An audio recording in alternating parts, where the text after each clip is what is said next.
The biggest active volcano on Earth is erupting right now, and it's happening in the U.S. Lava that's some 2,000 degrees Fahrenheit is flowing on Hawaii's biggest island.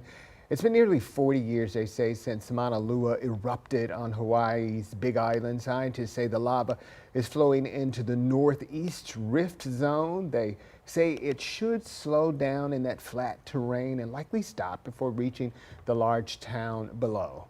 That uncertainty is keeping locals, of course, on edge. They're getting a little nervous from time to time, but it's at least a week away, and we're hopeful that it won't make it all the way to the town. To keep people safe, Hawaii's Emergency Management Agency says it has activated its operations center. A state official says the National Guard is on standby, and the state health department is monitoring the air quality.